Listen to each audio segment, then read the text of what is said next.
Hello and welcome to another episode of Aprender Inglés con Reza in Craig. Episode 15.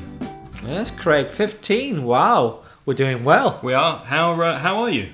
I'm fine, and you? Have you had a good week? I have. Lovely week. Good. Lots of nice things have happened. Good. I have some news for our listeners. We now have a website home for our podcasts. It's inglespodcast.com. inglespodcast.com. If you go there, you can listen to our podcasts on your computer, on your mobile phone, your tablet device, whatever, and you can see the show notes and all the links, los enlaces, that we put to useful material. There's only one drawback with that page, Craig. Your photograph. Our photographs. I warn readers to use extreme caution. You may be visually offended. You may be visually offended. Wear your sunglasses before you look at the page. We have a review from iTunes from Marlen80, who says, Me encanta tanto para principiantes como para avanzados. Es muy bueno el contenido. And Marlen80 gives us 5 stars. 5 estrellas. Thank you very much. Thank you. And we have a question from Mara from Valencia, who asks for the difference between good and well. Mm-hmm. Can you explain that? Yes, pretty much, although not 100%, as you will see in a minute. Good is generally an adjective, isn't it, Craig? Yes. Although it can be a noun. He's a good footballer. Yeah, he's a good footballer. She's a good student. It's a good day. But good's also a noun, isn't it? Like in Valencia, they produce many goods, like turrón. So bienes would be bienes. Bienes, that's also Bienes, good, isn't it? yeah. A good. There are many goods produced in Valencia, including oranges. The orange is an important good produced in Valencia. A good means a product, doesn't it? Yeah. And Americans use it sometimes as an adjective in the sense of I'm okay, I'm fine. Mm-hmm. So, do you want some more coffee? No, I'm good. Was that the doorbell? Oh, Craig, that's the doorbell. Do you know who it is? No. It's the goods delivery man. What? Really? That's a coincidence. And we were just talking about goods. We were. What, are you expecting a delivery? No, but I'll go and see who it is. Well, hold on. How do you know it's a good delivery man then? You've got to say, yeah, you are expecting a delivery. Yeah, I'm expecting a delivery. Oh, right. Is it for you? No, it's for someone else. Some goods for somebody else. Aha. But how do you use well? Well's an adjective. I'm well. Are you well? But usually it's used to speak about health. Yep. Do you feel well? Yep. And as an adverb? He runs well. She works well. He studies well. As an adverb. As well. Couldn't resist that, listeners. I think I think Spanish speakers often make mistakes mixing up good, the adjective, and well, the adverb. Mm-hmm. So it's important to know the difference between he's a good swimmer, he swims well. Yeah. I think if you're a Spanish speaker, that shouldn't be a huge problem, because Spanish say es un nadador bueno. They don't say es un bien nadador. Es un buen. Buen, yeah, but not bien. No. Not bien. Well, I would, because I make a lot of mistakes. So, buen can be good, or bueno. So I hope that clears up good and well for you, Mara. Just one more thing, though, Craig. Yes, go on. What about well? Un pozo. A well, yeah, as a noun. Yep. A place under the ground where water is stored. Well. Un pozo. Well. It has that meaning as well. También. También, yeah, another meaning of well, another use of well.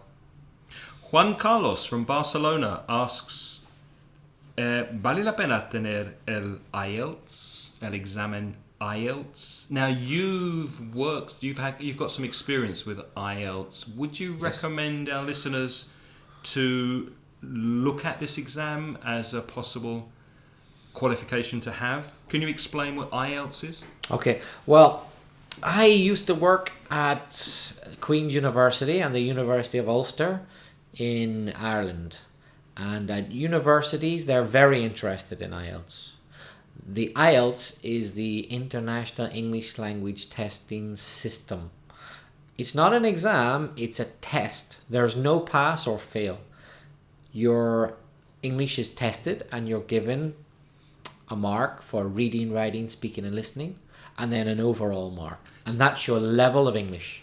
So it's not like the Cambridge FCE, CAE, CPE exams that you can pass or fail them. You're given a number, and that number is your level of English. That's right. From 0 to 9. 9 is the highest, 0 is the lowest. And does every university have a different number that they require a student to have? Well, not only that, but every course can have a different number. For example, imagine you're going to University X. Let's call it University X. And at University X, they say, if you're a foreigner, we will accept you into our course to study engineering if you have IELTS 6.5.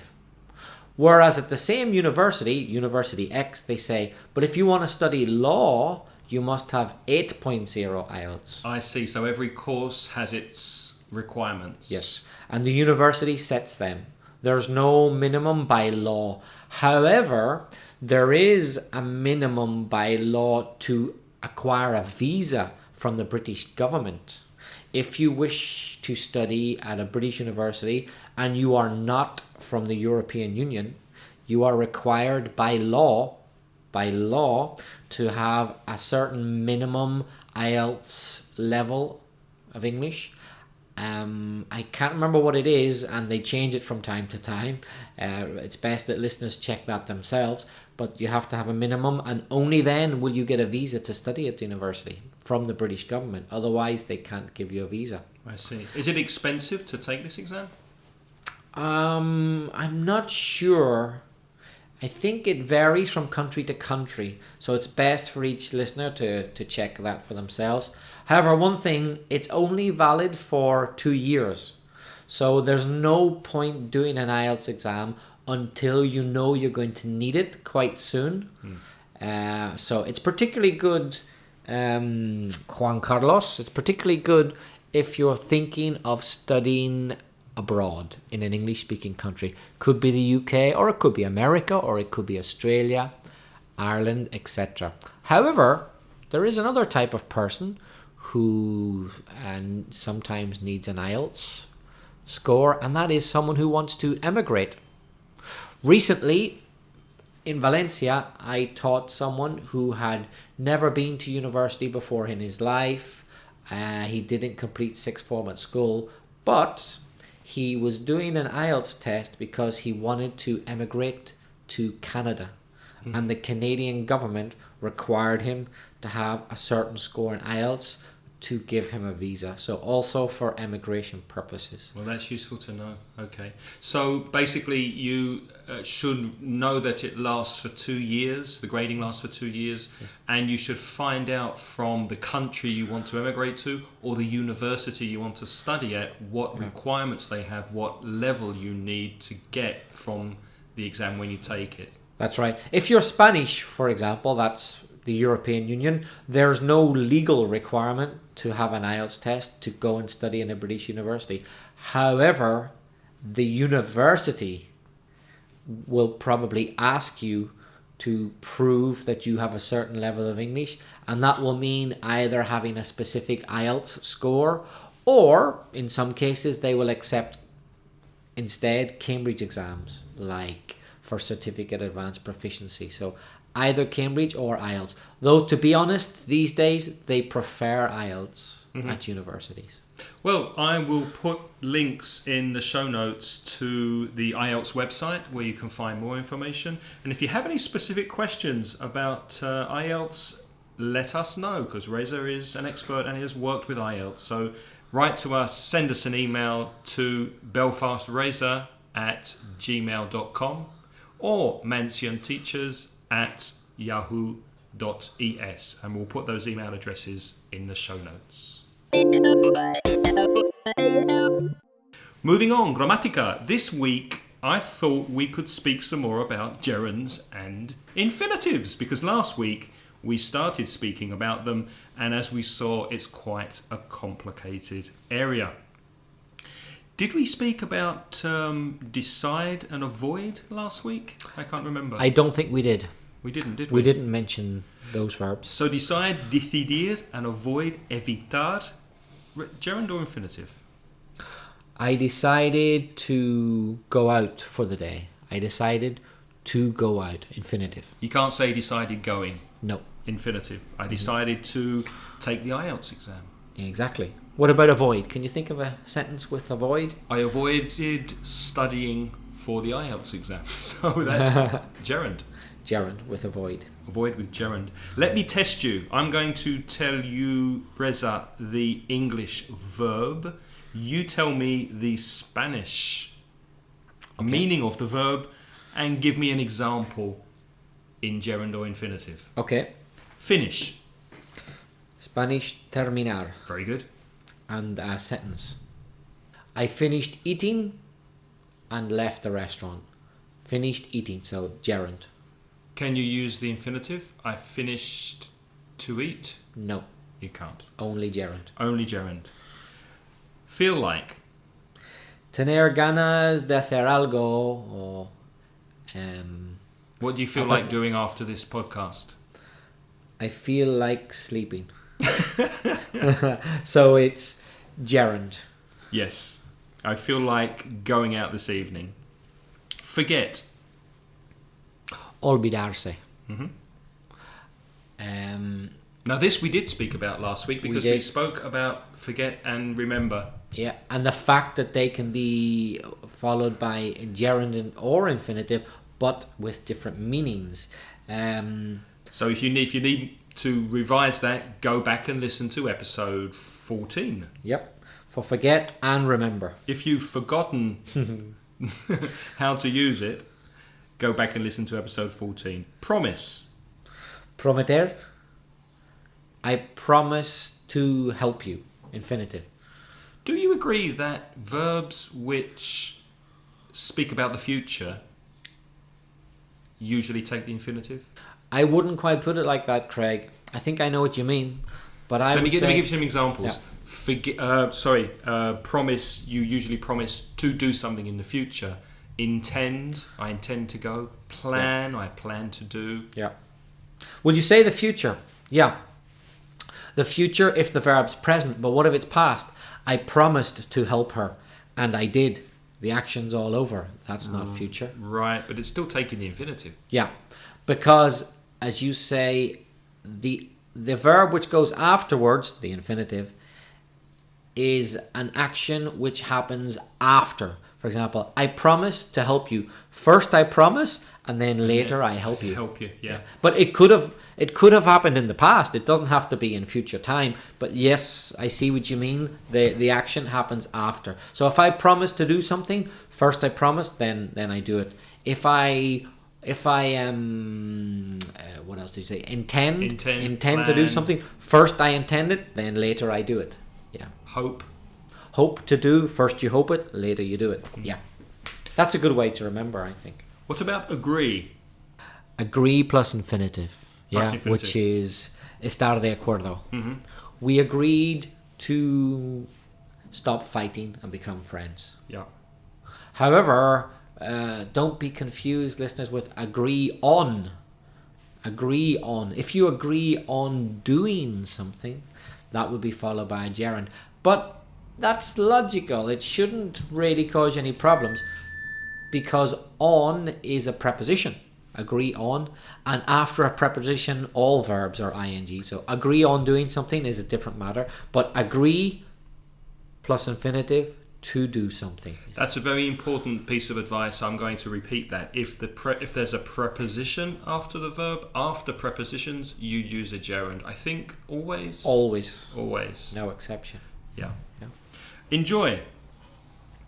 Enjoy what, Craig? Disfrutar. You're asking me. Gerund or infinitive? I enjoy doing these podcasts. It's gerund. I was going to ask you, do you enjoy doing these podcasts? Infinitive. Gerund. Yeah. Oh, can I just point something out for Spanish speakers? A very common mistake I come across with enjoy. Spanish, disfrutar. Correct me, listeners, via email or any way you like if I'm wrong, but I believe in Spanish you say, for example, disfruto de mi vida. Enjoy Disfruto from de, life. but the Spanish say de, I'm pretty sure. Disfruto de mi vida. De. But in English, there's no preposition there. We just say, I enjoy my life. Or, I enjoy, disfruto de ayudar a la gente. I enjoy helping people. There's no of, no from, no preposition in English. I often forget to put in de in Spanish. Me too. Disfrutar And Spanish people often forget that it can be reflexive. You can say enjoy myself. I really enjoyed myself at the party. Did you enjoy yourself? We enjoyed ourselves. What about fancy? Fancy as a verb, apetecer. Mm-hmm. For example, I fancy walking along the beach. Gerund. Yeah. What do you fancy doing tonight? I fancy having a gin and tonic. Only one? Just the one. I've just thought the fancy is more or less a synonym for feel like, which we mentioned earlier. Yeah. I feel like having a gin and tonic. I fancy having a gin and tonic. Both are gerunds. Both are followed by the gerund. And the meaning's the same, pretty much. Refuse. Rechazar. Mm-hmm. I refuse to give you the money. Refuse plus infinitive. Mm-hmm. Offer. Ofrecer. He offered to help me. So that's infinitive. And there are two that we said before, if they are speaking about the future or if they have a future connotation, we would tend to use the infinitive. For example, hope and expect. Esperar and esperar. Esperar. Esperar and esperar. Yeah, but there's a difference in meaning in English, Craig, isn't there? Between hope and expect? Yeah. I hope to pass my exams. I expect to pass my exams. Not the same, listeners. And I'm sure those two sentences are very relevant for a lot of our listeners who are probably students. Yes. We all hope to pass our exams. But not all of us expect. Exactly. So hope means you want it to happen. And expect means you think it is going to happen. Absolutely. That's an important difference. What about estoy esperando el autobús? How would you say that in Spanish? I'm waiting for the bus. Waiting for. That esperar is neither hope nor expect, but wait for. Wait for just means you're passing time physically. Mm-hmm. I do actually hope the bus will come. I was going to say I don't hope the bus will come, but I do. And I expect it to, this is true, but I'm not focusing on that. I'm focusing on the fact that just I have to spend time. I'm waiting for the bus. You're waiting for the bus. What about the next one? Mind. Mind as a verb, right? Yes. Importar. Do Not you mind as a mind? noun, which is mente, yeah? Mind, importar. Mind as a verb. Do you mind? Gerund or infinitive? Do you mind waiting a long time for the bus? Do you mind waiting? Gerund. So it's gerund. Yeah.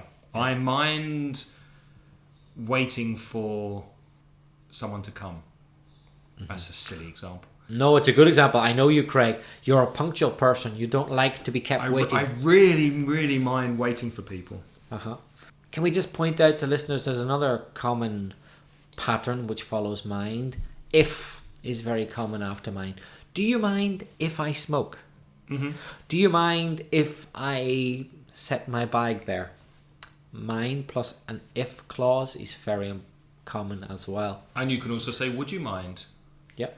Do you mind or would you mind? Would you mind if I sat here? Mm-hmm. Miss, to miss. Miss can mean Echar de menos. echar a menos, or can mean perder. Miss the bus. That's perder. Yeah.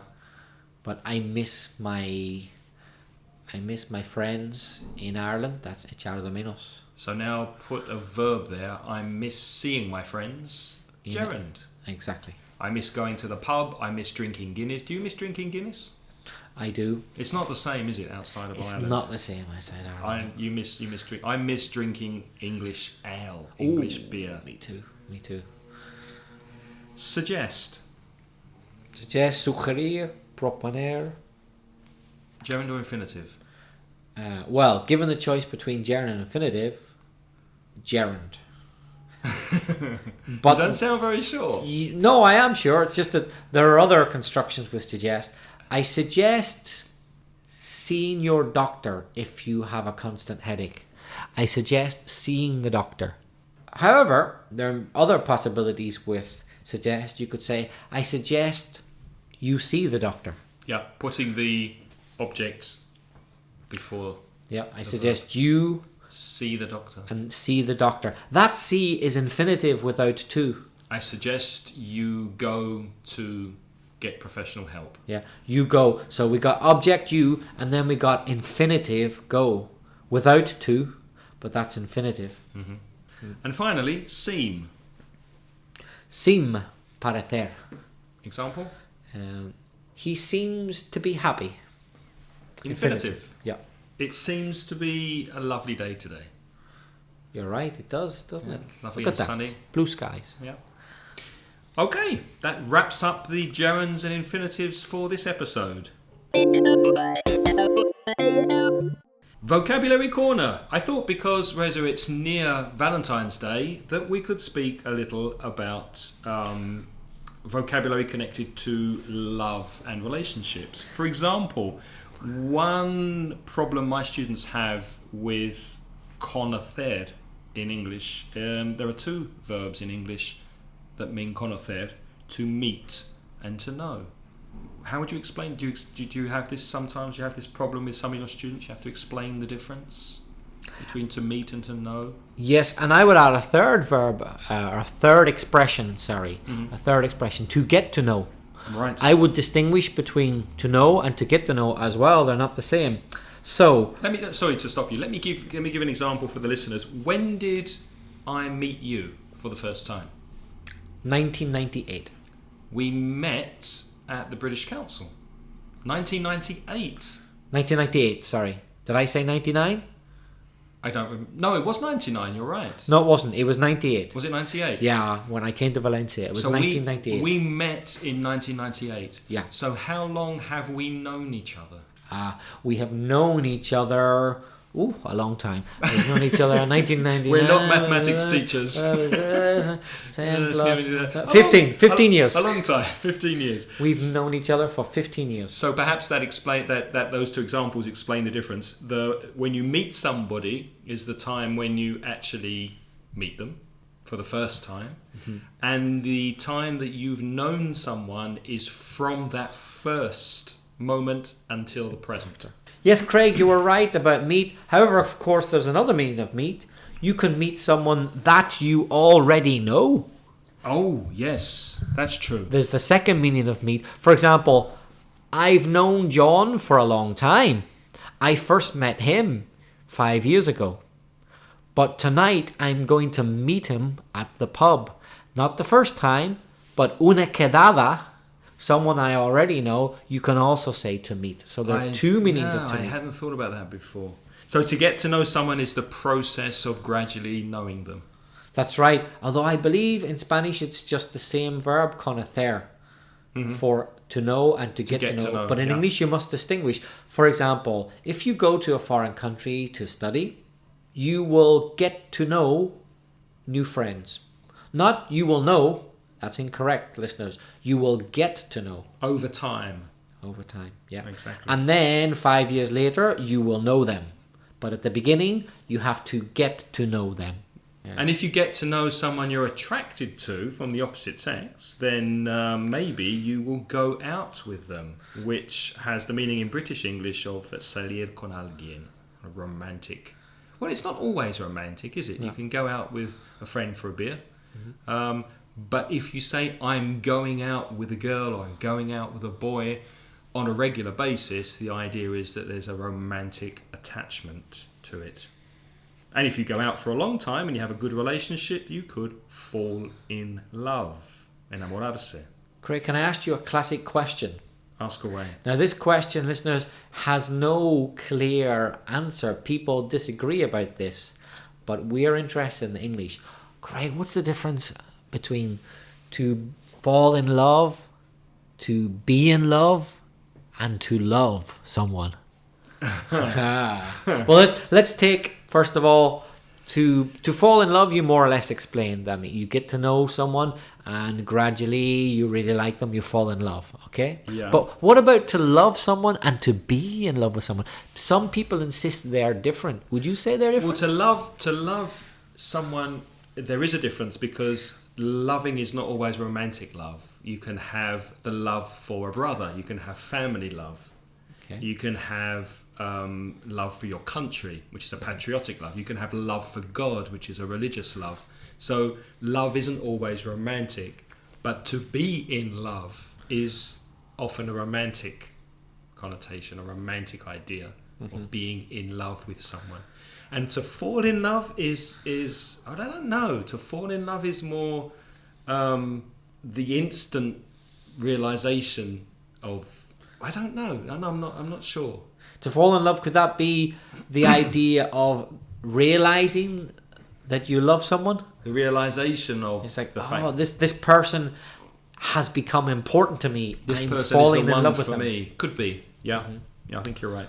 People these days in modern English use an opposite. They say to fall out of love. Have you heard that expression? Yeah, to stop loving someone, to Yeah. fall out of love. And you might get some people, for example, some older couples who've known each other for a long time, sometimes they complain, oh, my husband or my wife says that he or she loves me, but I know they've fallen out of love with me. So they still love me, but they've fallen out of love with me. Have you heard? I have, yeah, that's quite common, to fall out of love with someone. Fall in love and fall out of love. How would you say in English, estar chiflado por alguien? To be crazy about someone. To be mad or crazy about someone, yeah. To be head over heels about someone. Head over heels. Yeah. Cabeza sobre los tacones. We better not translate that. It just means estás loco por algo. Está loco. An English colloquial expression, to have a row. To have a row, Craig. Oh, come on, you've It's ruined quite British, St. isn't it? Valentine's Day already. Come on, let people fall in love first, then the row. It's quite common. If you fall out of love with someone, you probably have a few rows. Rows are arguments. And to row, so row is a verb and a noun, is reñir. Can you spell row, Craig? R-O-W. And can you pronounce it? Row. And can you spell the verb to row? R-O-W. Hold on, this sounds like deja vu, but something's gone wrong. What's this? Is it a homophone? Is it a homophone? Not a homophone, surely. Different pronunciation. Same Homonym. word. It's a homonym. It's a homonym. But different pronunciation. Different pronunciation, same spelling. There are many. So how would you describe to row? When you're in a boat and you have oars, you row the boat. And to row... Remar. remar, yeah, Remar. is to row. To row. And to row... Tener bronca. Yeah, Reñirse. Tener I bronca. had a row with my neighbour. I'm always rowing with my wife. So row, you just use it first as a noun, then a verb. It can be both, yeah? It can be a both. row, to row. And it means an argument, to have an argument. In British English. But because it's Valentine's Day, we want to llevarse bien with our partners, which is to get on well. How would you say sentirse atraído por alguien? You could say to fancy, To fancy someone. or to find someone attractive. Yeah. For example, John finds Mary attractive. John fancies Mary. He fancies her. And finally, tener una aventura. Okay. Which could or could not happen around Valentine's Day. Right. In the romantic sense, that would be to have an affair. To have an affair. To have a relationship or sex outside of your steady relationship. To have an affair with someone. Craig, did you not miss one verb there that we should have mentioned? Which Readers, one? can I demonstrate for you? Besar, besarse. They know it. Our listeners know how to say that. To kiss. To kiss someone. Yeah. Noun or verb. A kiss, to kiss.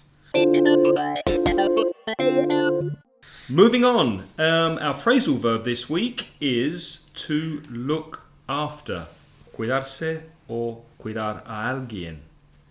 And I thought this week maybe using look after as an example, we could have a kind of an introduction to phrasal verbs and give our listeners some background on what phrasal verbs are.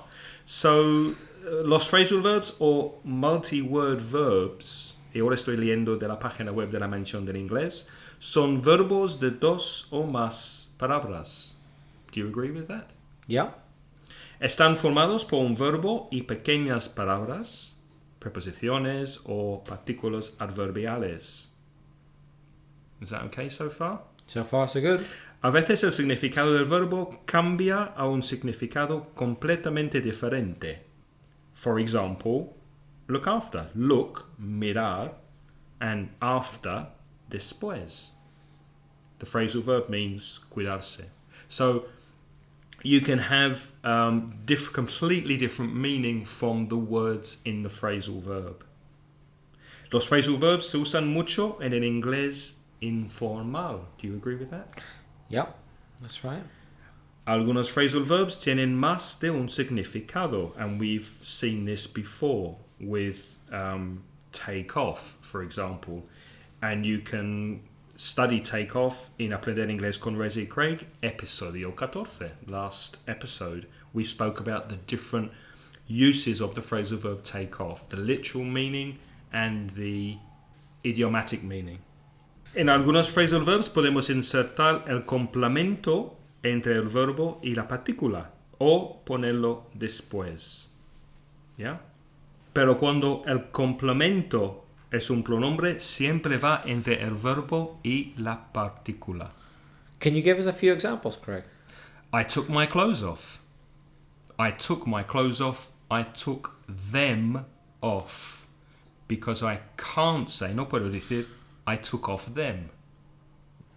I took off my clothes. The pronoun them goes between the verb took and the preposition off. It goes in the middle. Took them off. Exactly. But you can say, I took my clothes off, or I took off my clothes. The order with a noun, my clothes, is flexible, right? Right, absolutely. You can put it before or after the preposition. If it's a noun, I took my clothes off equals I took off my clothes. Confusing. And just to confuse people even more, we just said that an object pronoun always goes between the verb and the preposition.